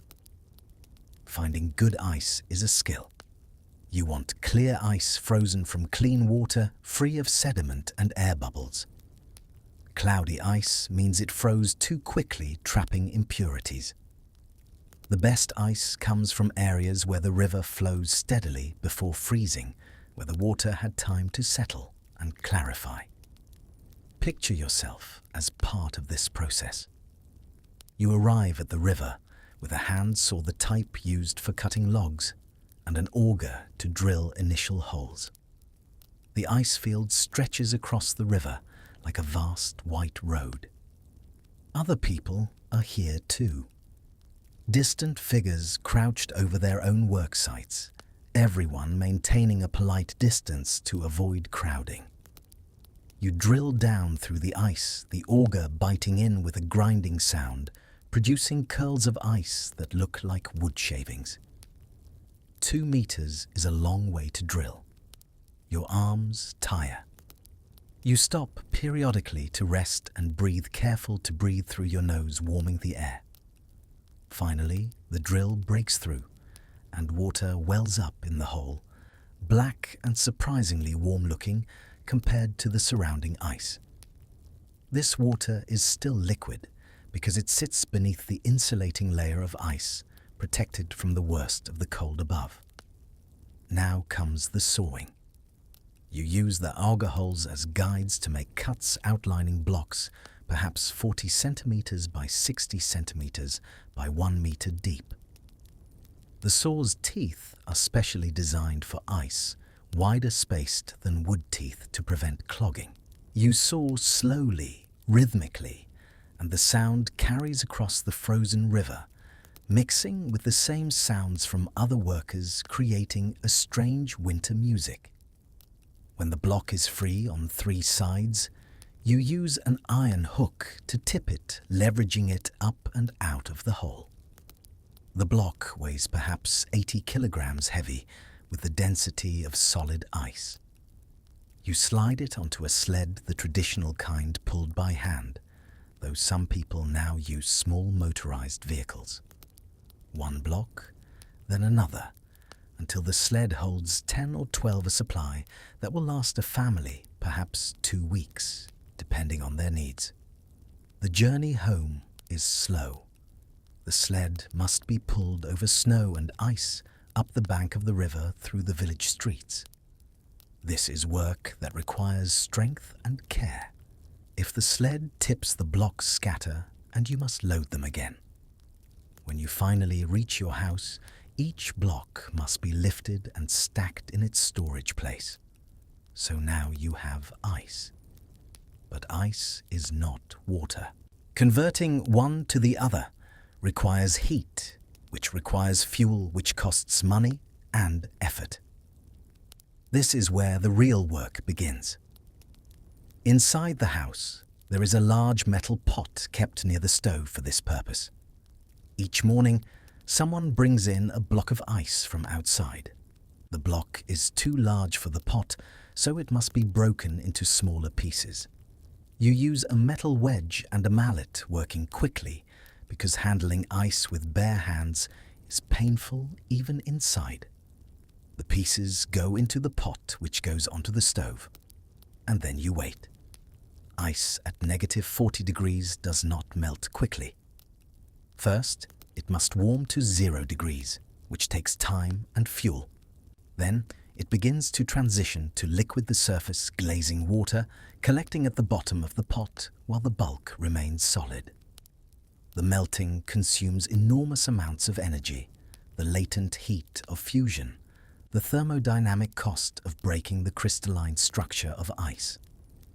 An average household in rural Yakutia melts 5 to 10 kilograms of ice per day for drinking, cooking, and basic washing. Bathing is a luxury saved for special occasions because heating enough water to fill a tub would consume a significant portion of the week's fuel supply. Most personal hygiene is conducted with minimal water cold or barely warm, a quick wipe down rather than a full wash. In villages without any piped water, waste disposal follows similar cold-adapted patterns. Toilets, as understood in the rest of the world with water and sewage systems, simply do not function when the temperature is -50. Water in pipes freezes instantly. Sewage turns to ice. The entire concept of plumbing breaks down. Instead, people use outhouses. Not the rustic wooden sheds of American frontier folklore, though they serve the same function. These are serious structures insulated with double doors to maintain an airlock. Inside, there is no water. The toilet is a simple hole over a pit that has been dug into permafrost during the brief summer thaw. Human waste falls into this pit and freezes immediately, joining the permafrost, where it will remain essentially forever. Using such facilities in winter is an experience that requires mental preparation. The outhouse is outside, which means dressing fully just to perform a bodily function. The seat is often wood, which at least does not conduct heat as viciously as plastic or metal would, but it is still shockingly cold. You do your business as quickly as possible and return to the house the entire expedition, taking perhaps 5 minutes, but feeling much longer. Menstruation for women in these conditions is a topic rarely discussed in historical accounts, but vitally important to understanding daily life. Managing periods without regular access to hot running water or indoor plumbing requires significant planning and resources. Women use cloth pads that must be washed and reused, a process that involves melting ice for water and heating it sufficiently to clean the fabric, then drying the pads in the limited warm air near the stove. Disposable products exist, but are expensive and must be imported, making them impractical for many households. Back to the pot of melting ice. After an hour, maybe 2, you finally have liquid water. But the process is not finished. This water must be boiled to kill any bacteria or parasites that might have been in the river suspended in ice all winter, but still potentially dangerous. So the pot stays on the stove, the water brought to a rolling boil for several minutes, then allowed to cool enough to be drinkable or usable for cooking. This cycle happens every day. It is so routine that people barely think about it, the same way people elsewhere barely think about turning on a tap. But the amount of labor embedded in this simple act, having water to drink, is staggering when you calculate it out. Hours of work to produce something that flows effortlessly and endlessly from faucets in most of the world. Urban Yakutsk has piped water, but even there the system is a marvel of engineering and a constant headache for maintenance. Pipes cannot run underground because the permafrost would freeze them solid. Instead, they run above ground in insulated conduits called utilidors. Enormous metal tubes, often a meter in diameter, painted bright colors, running on stilts alongside or under roads. Inside these utilidors, hot water pipes and cold water pipes run together along with heating pipes and sometimes electrical cables, creating a bundled infrastructure that can be accessed and repaired. The water inside these pipes is kept constantly circulating and heated to prevent freezing. In residential buildings, hot water is delivered at temperatures much higher than in other countries, often 60 to 70 degrees Celsius, hot enough to scald. This is intentional. The water loses temperature as it moves through the system, and only by starting very hot can you ensure it arrives still liquid. But the system is fragile. When pipes break, which happens regularly due to age stress and the constant expansion and contraction caused by temperature variations, water gushes out and immediately freezes, forming huge ice sculptures that block streets and must be melted with industrial equipment before repairs can begin. A major pipe failure in winter can take weeks to fix, during which affected buildings have no water service, and residents must resort to melting ice just like their rural counterparts. There is a seasonal dimension to water as well. During the brief summer when temperatures rise above freezing for perhaps 3 months, the world transforms. The permafrost surface layer, called the active layer, thaws to a depth of a few centimeters to a meter, turning the ground into a boggy soup. Mosquitoes emerge in apocalyptic swarms. Rivers swell with meltwater and become impassable. And suddenly, water is everywhere, abundant, problematic, in entirely different ways. But for 9 months of the year, water is solid. The rain that falls in summer is stored in the permafrost, and the ice of rivers and lakes, waiting to be liberated by the slow application of heat by human labor and fuel consumption, converted from solid to liquid, in pots on stoves across thousands of households, each one performing this ancient ritual of transformation. This relationship with water shapes consciousness in subtle ways. People here do not waste water. Every drop has cost someone effort to produce. You wash dishes in minimal water, repurposing it afterward to mop floors, or water the few hardy plants that some households maintain as symbols of life and greenery. You think about water in terms of the fuel needed to produce it, calculating whether boiling another pot is worth the wood or coal or electricity it will consume. Children grow up understanding that resources are finite and that nature does not provide for free. The river is full of water, yes, but that water is locked away, guarded by cold and ice, and accessing it requires work and planning. There is no abundance here, only adequacy achieved through constant effort. This is the rhythm of winter life in Yakutia, measured out in blocks of ice and pots of melting water, in trips to the outhouse and the careful rationing of warmth. It is a life that would seem unimaginably hard to most people in the modern world, but for those who live it, it is simply normal the way things are done, the price of existing in this place that has been home for generations. Beneath every building in Yakutsk lies a problem that has no perfect solution.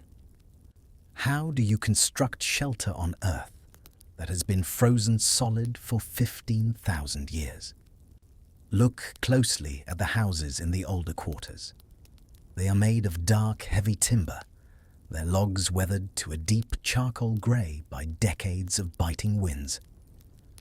Many lean at precarious angles like old men tired of standing. These wooden structures tell the history of the Earth's subtle movements.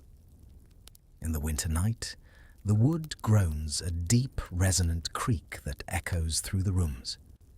It is the house talking to the permafrost, a constant dialogue between the human need for shelter and the Earth's refusal to yield. The residents listen to these sounds, not with fear, but with the familiarity one has for a snoring companion. The modern concrete buildings perched on their steel piles look like giant insects frozen in mid-stride. In the gap beneath, where the sub-zero air whistles through the shadows, you can see the rime frost growing on the metal beams like white fur. There is a strange, haunting beauty in this engineering, a city that refuses to touch the ground. Inside, the people feel the vibration of the city's life, but they know that just a few meters below their feet lies a world that has not seen the sun for 15,000 years. This creates a unique perspective on time, the fleeting warmth of a human life above, and the eternal frozen silence below. Permafrost is not simply frozen ground. It is a geological formation that extends down hundreds of meters, created over millennia by climate conditions that allowed cold to penetrate deep into the earth and never leave. In some places around Yakutsk, permafrost reaches depths of 1,500 meters, more than a mile of frozen soil and rock that contains locked in its icy grip the remnants of creatures extinct since the Ice Age. This permafrost is stable only if it remains frozen. And therein lies the central problem of Arctic architecture. Every building generates heat. Even an unheated structure radiates some warmth from human bodies, from any equipment inside, from the simple fact that interior air is warmer than exterior air. This heat seeps down through foundations into the ground below. In normal soil, this would be meaningless. But permafrost, when warmed, does not simply thaw, it transforms. Frozen ground is strong, capable of bearing enormous weight. But thawed ground in permafrost regions is a disaster. The ice that has been holding soil particles together melts away, and what remains is often saturated, unstable mud with no load-bearing capacity whatsoever. Buildings sink. Foundations crack. Structures that cost millions of rubles to build become uninhabitable in a matter of months. Soviet engineers learned this lesson through catastrophic failure. In the early days of Yakutsk's expansion in the 1930s and 40s, buildings were constructed using techniques imported from the rest of Russia. Foundations dug into the earth basements, excavated structures sitting directly on the ground. Within a few years, many of these buildings had sunk unevenly into the earth. Walls cracked, floors tilted at strange angles. Some buildings simply collapsed their weight, overwhelming the liquefied ground beneath them. The solution, when it finally emerged, was counterintuitive. Do not try to insulate the permafrost from the cold. Embrace the cold. Keep the ground frozen. Design structures that maintain the very conditions they seem intended to resist. This is Principle 1 of Arctic construction, the passive method. Build in such a way that permafrost beneath your structure stays as cold as the permafrost around it. Walk through Yakutsk today, and you see the result everywhere. Buildings on stilts raised 1 to 2 meters above the ground, creating a gap that allows winter air to circulate freely beneath the structure. This airspace, this intentional disconnection from the earth, is what keeps the permafrost frozen. Cold air flows under the building, counteracting any heat that tries to seep down from above. In summer, when temperatures rise and the threat of thawing increases, the shade cast by the building helps keep the ground cool. The stilts themselves, properly cooled piles, are engineering marvels. They are not driven into the ground like pilings in warmer climates. Driving them would fracture the permafrost, creating pathways for water to enter and expand, eventually heaving the piles out of the ground. Instead, They are installed in a process that seems almost surgical. First, holes are drilled into the permafrost using specialized equipment. These holes are typically 12 to 20 centimeters in diameter and extend down 10 to 15 meters deep enough to reach a layer of permafrost that remains stable even under the worst warming scenarios. The drilling produces cores of frozen soil that archaeologists and geologists study with great interest because they contain records of past climates, pollen from plants extinct in the region, even the occasional mammoth tusk or bone. Once the holes are drilled, steel-reinforced concrete piles are lowered into them. Then, the crucial step, the space around each pile, is filled with a slurry of sand and water. In most construction, this slurry would be allowed to settle and compact. Here, it is deliberately frozen. Workers pour the slurry and then apply cold, either by waiting for winter temperatures to do the work or by using refrigeration systems to accelerate the process. The slurry freezes around the pile, locking it into the permafrost with a grip that can support enormous loads. A large apartment building might rest on 300 such piles, each one independently frozen into the permanent ice. The building does not sit on the earth. It sits on a forest of frozen anchors that penetrate deep enough to find stability.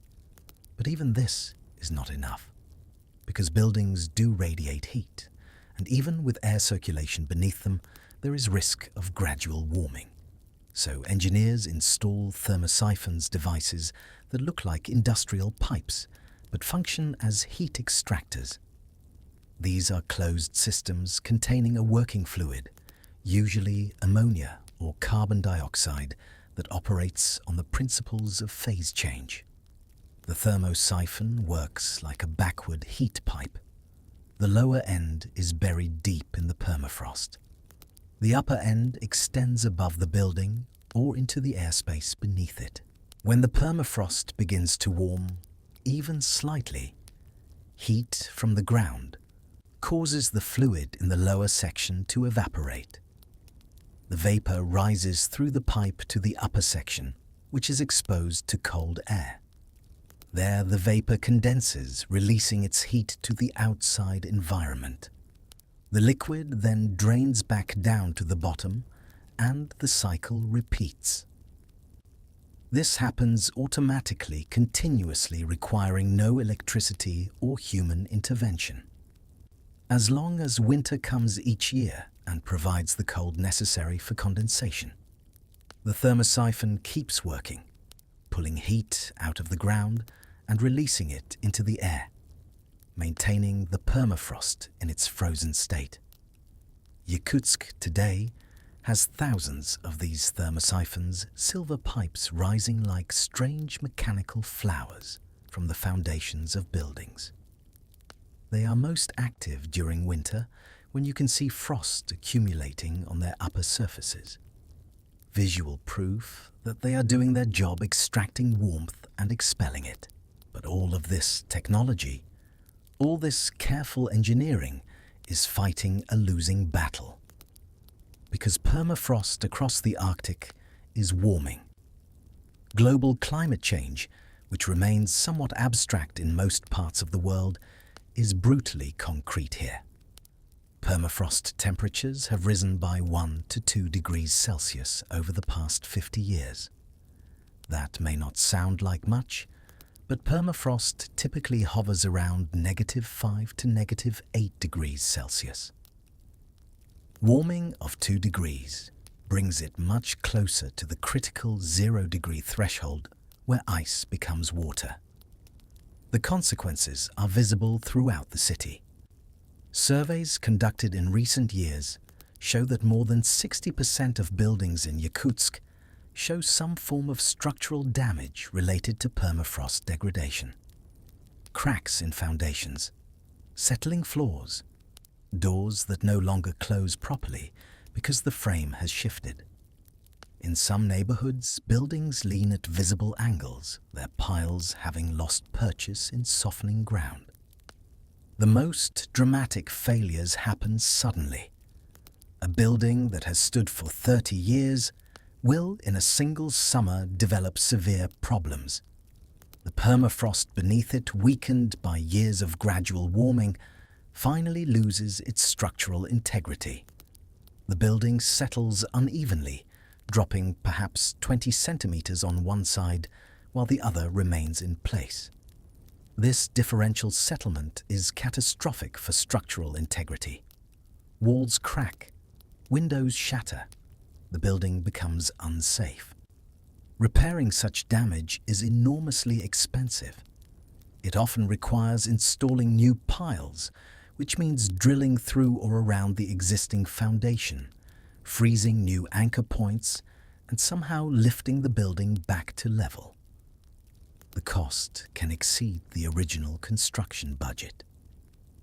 In some cases, the decision is made to simply abandon the building and build elsewhere, writing off the investment as a loss. There are other problems too. Yakutsk's water and heating infrastructure, those above-ground utilidors, are also affected by permafrost degradation. The stilts that support these pipes are subject to the same settling issues as buildings. When a utilidor settles unevenly, the pipes inside crack. Hot water escapes and immediately begins melting the permafrost around the leak, creating a feedback loop. The leak melts ground. The ground settles, causing more stress on the pipes, causing more leaks.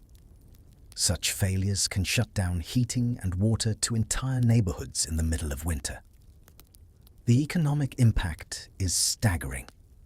Estimates suggest that maintaining infrastructure in Yakutsk costs 3 to 5 times more per capita than in cities built on stable ground.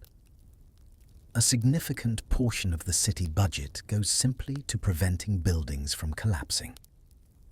Despite all this, people continue to build. New apartment complexes rise on the outskirts of the city, each one incorporating the latest permafrost engineering techniques. Thermosiphons are now standard on all new construction.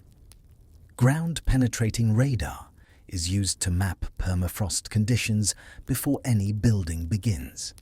Engineers design for worst-case scenarios, assuming higher temperatures and more thawing than currently occurs, building in safety margins that previous generations did not think necessary. There is something poignant about watching construction in Yakutsk. Workers pouring foundations, welding steel, installing systems that are designed to keep the ground beneath them frozen for decades. It is an act of faith, really a belief that the engineering will hold, that human ingenuity can keep pace with environmental change, that the city will still be here in 50 years, in 100. Inside these buildings, residents live normal urban lives. Apartments have central heating that works reliably most of the time. Kitchens with electric stoves and refrigerators, though the refrigerator is often turned off in winter because the food stays colder on the balcony. Living rooms with televisions and comfortable furniture. Bedrooms where children do homework and adults rest after long days of work. It is easy inside such spaces to forget that beneath you is not solid bedrock, but ice, and that ice is maintained artificially by a delicate balance of engineering and climate. The floor you walk on is held up by piles frozen into ground that wants to melt. The walls around you stand only because the air beneath the building stays cold enough to prevent thaw. Every comfort you enjoy depends on maintaining that cold, on working with it, rather than against it. At night, when the city is dark and quiet, except for the constant hum of heating systems and the occasional vehicle passing on icy streets, you can stand outside and look at the buildings rising on their pillar forests, and understand what a strange and wonderful thing this place is. A city where 300,000 people live in defiance of geology, where every structure is a small victory over the fundamental nature of the ground itself. But you also understand the fragility. This works as long as winter keeps coming hard and cold. If the climate warms too much, if winters become mild, if permafrost truly begins to fail on a large scale, then Yakutsk, as it exists today, cannot survive. Buildings will have to be abandoned or reconstructed using techniques not yet invented.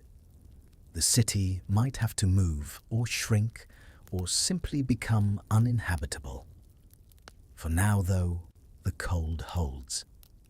The engineering holds, and people sleep soundly in their elevated homes, trusting that the frozen ground will support them through another night, another year, another generation. There is a quality of silence in Yakutia during deep winter that people from temperate regions struggle to understand. It is not merely the absence of sound. It is a presence, a weight, something you feel pressing against your consciousness. This silence fosters a world of deep interiority. When you walk down a street in Yakutsk, you do not see many faces. Everyone is a bundle of fur and moving mist. But behind the triple-glazed windows, there is a vibrant tapestry of human connection. In the evenings, families sit close together. The grandmother's hands, gnarled like the larch roots of the taiga, move rhythmically as she knits wool socks. The grandfather tells tales of the almastai, or the spirits of the forest. There is a profound sense of belonging that is born from common hardship. They do not talk about the cold. They talk about the neighbors, the news from the city, and the dreams they have for the coming thaw. In the hearts of the Siberians, there is a quiet flame of resilience that never flickers. It is an emotional landscape as vast as the tundra itself. They possess a stoicism that is not coldness, but a concentrated form of strength. When a stranger's car stalls, the help offered is silent and efficient. No words are needed because the danger is understood by all.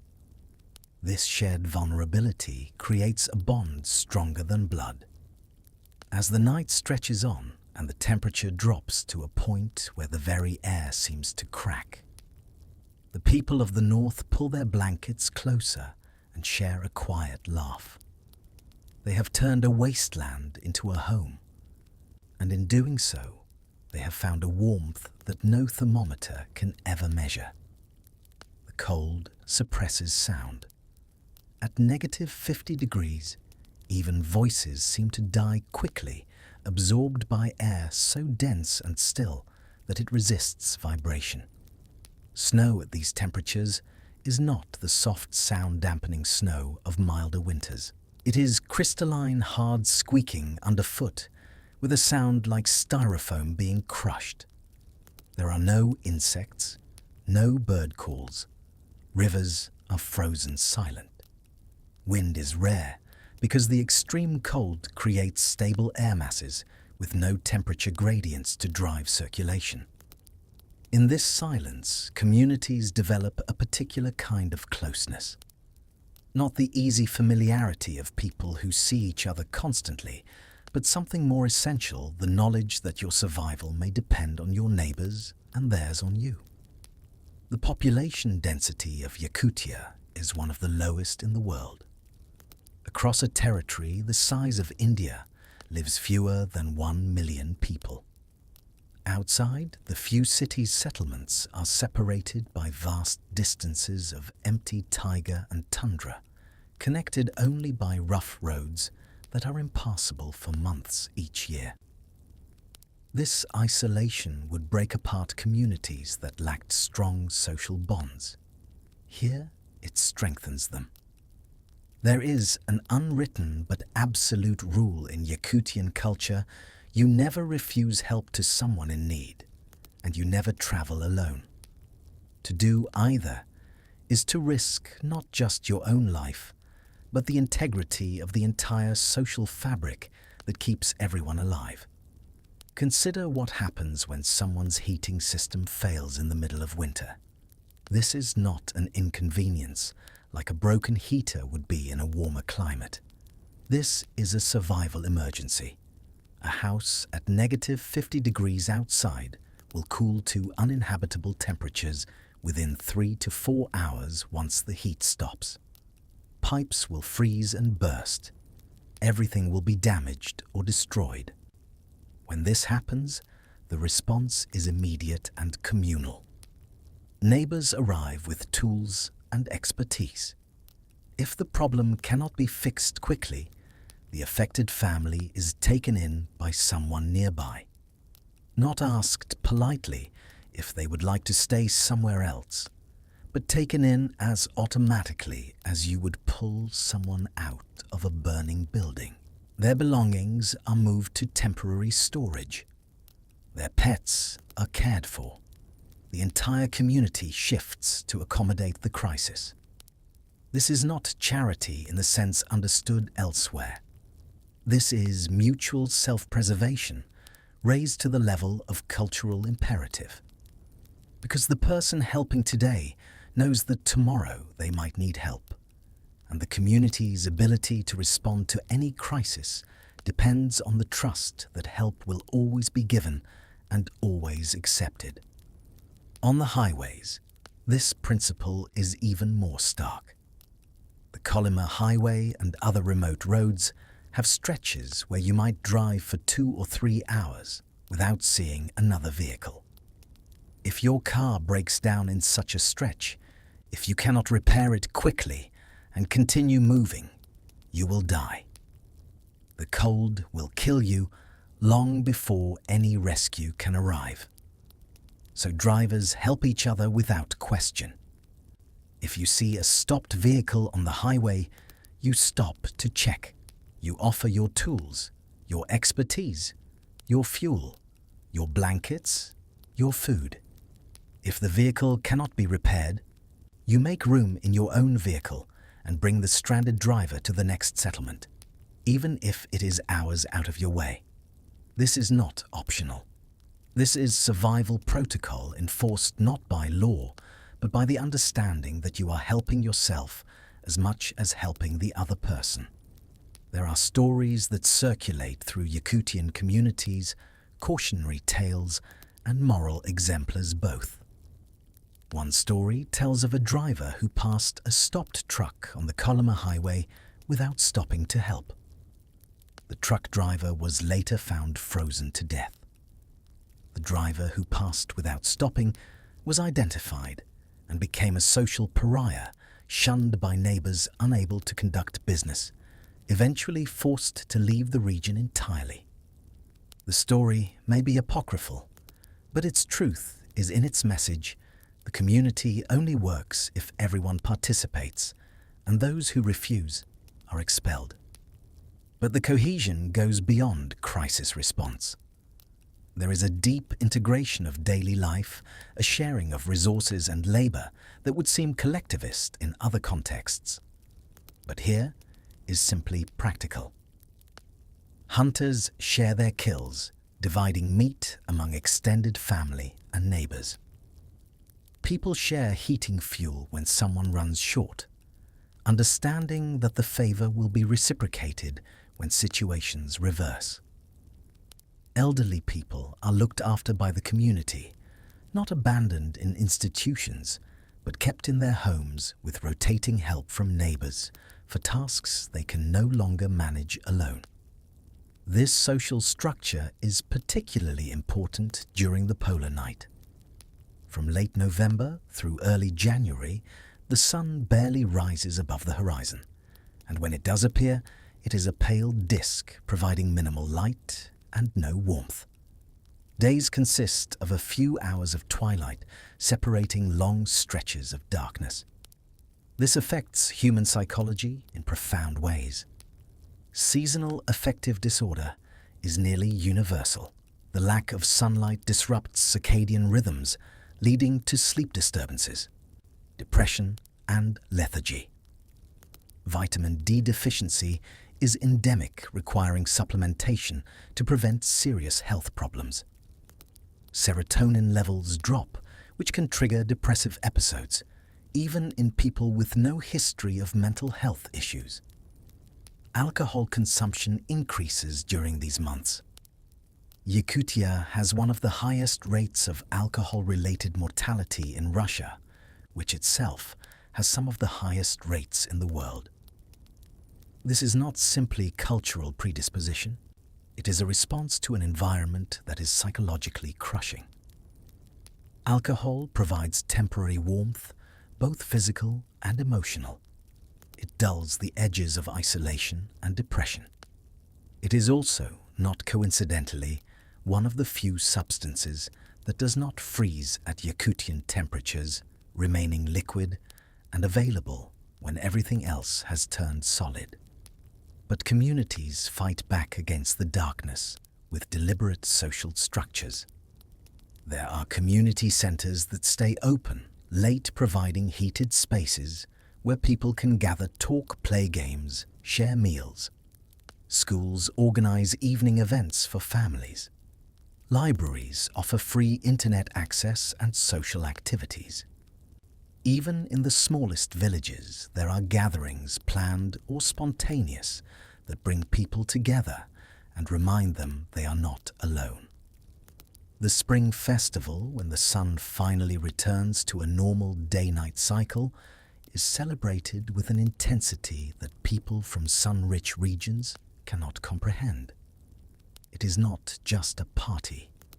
It is a collective exhale, a celebration of having survived another winter, a renewal of social bonds that were tested by months of darkness and isolation.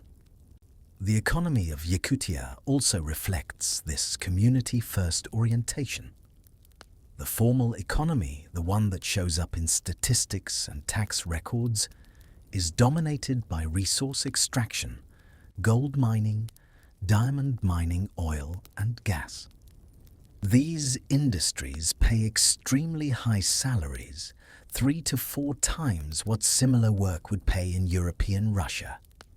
Workers come from across the country, spending a few years in Yakutia, earning high wages that compensate for the harsh conditions, and then leaving with enough money to buy homes or start businesses elsewhere.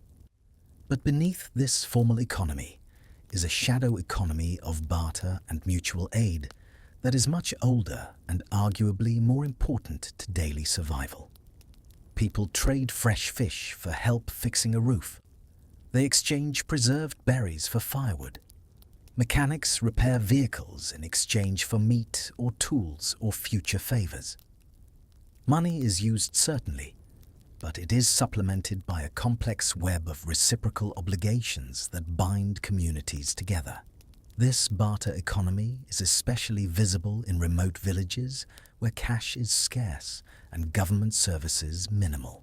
People rely on each other for everything from medical care provided by a community member with some training to education for children conducted in someone's heated living room when the official school is closed due to cold. These arrangements are informal and undocumented, but absolutely essential. There is also a technological dimension to community in modern Yakutia. Internet access, where available, creates connections that transcend the physical isolation. Young people in remote villages communicate with peers in Yakutsk or even Moscow, maintaining cultural ties and accessing information that was unavailable to previous generations. Social media allows for coordination of assistance, spreading word quickly when someone needs help or when dangerous conditions require warnings. But technology is fragile here. When temperatures drop below -45, electronics begin to fail. Smartphone batteries die within minutes of outdoor exposure. Even indoor electronics can have problems if the building's heating is interrupted. So the digital connections that seem so reliable are always backed up by the older, simpler methods, knowing your neighbors, maintaining face-to-face relationships, building trust through repeated interactions. The children of Yakutia grow up within this tight social fabric. They learn early that independence is dangerous and interdependence is strength. They see their parents helping neighbors and receiving help in return. They participate in community labor, shoveling snow from elderly neighbors' paths, helping with firewood, carrying water. This is not framed as charity or even as civic duty. It is simply what you do, how life works, as natural as breathing. As these children become adults, many leave Yakutia for education or economic opportunities in warmer regions. But a surprising number return. When asked why they speak of community of connections that cannot be replicated elsewhere, in the cities of southern Russia, they say people live as strangers to each other, anonymous and disconnected. Here, despite, or perhaps because of the hardship, there is a sense of belonging, of mattering to the people around you that is rare in the modern world. There is a Saka proverb that captures this ethic. A single person is not a person. A person becomes real only in community. It is not advocating collectivism in a political sense. It is stating an empirical fact about survival in extreme environments. The lone human is too fragile, too limited in capacity to survive here. But humans together, coordinating, sharing, supporting each other, can not only survive, but thrive. As winter deepens and the cold presses harder, as darkness extends its reign, and temperatures fall to levels that would be instantly lethal to an unprepared person, the people of Yakutia continue their lives. They go to work, raise families, celebrate birthdays and holidays, have disagreements and reconciliations, fall in love, mourn losses, experience joy and sorrow.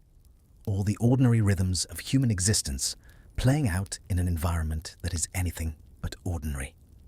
And through it all, the community holds. Not perfectly, not without friction or failure, but holds nonetheless. Because in the end, in a place this cold, this dark, this unforgiving of mistakes, the alternative to community is not independence. It is death. And so, we come to the end of our journey into the deepest cold, where human beings have made a home in conditions that seem to forbid life itself. If you have stayed with me through these long hours, you have traveled farther than most people will ever go, not in distance, but in understanding. You have seen how people transform impossible challenges into daily routines, how they build cities on frozen earth, how they extract water from ice and warmth from community bonds, how they teach their children to walk through air cold enough to freeze breath into crystals. Yakutia is not a place of comfort. It never will be, no matter how much technology advances or how clever the engineering becomes. The cold is a constant presence, an unignorable fact that shapes every decision, every action, every aspect of existence. To live here is to be always aware of your own vulnerability, of how thin the margin is between life and death, of how much depends on preparation and knowledge, and the willingness of others to help when help is needed. And yet, people do not just survive here. They have created a culture, a way of being that is unique to this extreme place. They have learned things that those of us in gentler climates never need to learn about resilience and adaptation, about finding warmth, not just from fire, but from human connection, about making beauty and meaning in conditions that seem designed to crush both. There is something profound in this that speaks to the human condition more broadly. We are a fragile species, really. Our bodies require a narrow range of temperatures to function. We cannot survive without water, food, shelter. We are slow compared to predators, weak compared to many animals. By all rights, we should have stayed in the warm places where we evolved, never venturing into climates that our biology was not designed for. But we went anyway. We spread across every continent, into every climate, adapting not through genetic change, which takes millennia, but through culture and technology and sheer stubborn determination. Yakutia is an extreme example, but it is part of a larger pattern of human expansion into places that should be empty of us. The people of Yakutia have done something remarkable. They have made the cold familiar. For them, -50 degrees is not a shocking aberration, but a normal January day. Children play in temperatures that would kill an unprepared adult within an hour. Families gather for meals and celebrate holidays, while outside the world is frozen harder than most people can imagine. Life goes on, not in spite of the cold, but with it around it, shaped by it, but not defeated by it. There is a lesson here for all of us, even those who will never see Yakutia or experience such cold. The lesson is about adaptation, about finding ways to live with conditions we cannot change. The climate of Yakutia cannot be made warm. The permafrost will not melt away, at least not quickly, not in human timescales. So the people there have learned to build their lives around these immovable facts, to work with the cold rather than fighting against it. As we face our own challenges, whether environmental or personal or social perhaps, there is wisdom in the Yakutian approach. Understand the reality you face. Respect its power. Learn its patterns. Build your strategies around it rather than pretending it will go away, or that you can overcome it through force of will alone. And above all, recognize that you cannot do it alone, that survival and flourishing depend on community, on the intricate web of mutual support that connects us to each other. The paradox of Yakutia is that in the coldest place, humans inhabit some of the warmest examples of human solidarity and resilience can be found. The people there have less materially than people in more comfortable regions. Their lives involve more daily labor, more constant attention to survival basics, more physical discomfort. But they have something that many wealthier, warmer places have lost: a deep sense of interdependence, a knowledge that they need each other, and a social structure built around that need. As our world changes, as climate shifts in ways that will make some places more comfortable and others less so, as resources become more constrained and systems more stressed, we may all need to learn from places like Yakutia. Not how to survive extreme cold specifically, but how to survive extremity itself, how to maintain community in difficult conditions, how to adapt without losing what makes us human. The sun will rise again over Yakutia, as it always has. The spring will come, bringing its brief explosion of life and warmth. Rivers will flow. Mosquitoes will swarm, green will return to the landscape, and people will step outside without needing layers of fur, and insulation will feel warmth on their faces. We'll remember that cold is not eternal, even though it sometimes seems that way. But then autumn will arrive, temperatures will drop, the first snows will fall, and winter will reassert its dominance. The cycle will continue, as it has for thousands of years, as it will for thousands more. And the people will prepare as they always do, checking their supplies, testing their heating systems, making sure their communities are strong, and their connections secure. They will settle in for another 9 months of darkness and cold, not with dread, but with the calm confidence of people who know exactly what they are facing and exactly what they need to do to get through it. There is beauty in this, in the seasonal rhythm of preparation and endurance and renewal. There is dignity in the daily labor of survival. There is warmth, the kind that matters most, in knowing that you are not alone, that others face the same challenges, and that together you are stronger than any individual could be. As you drift towards sleep now, wherever you are, whatever your own temperature and comfort level may be, take a moment to appreciate the warmth around you. The easy heat that flows from vents or radiators, the simple turning of a tap to produce water, the light at the touch of a switch. These are luxuries, though we rarely think of them that way. People in Yakutia work for these things, plan for them, sometimes sacrifice for them. But also appreciate what you might be missing, what trade-offs we have made in our more comfortable lives. The deep community bonds forged in shared hardship, the satisfaction of solving problems through skill and knowledge. The intimate relationship with the natural world that comes from depending on it directly for survival. The clarity of purpose that comes from knowing exactly what you need to do to get through another day. The story of Yakutia is ultimately a story of hope. If human beings can live, there can raise families and create culture and find happiness in conditions that extreme, then we are more capable than we often give ourselves credit for. We can adapt to almost anything. We can find solutions to seemingly impossible problems.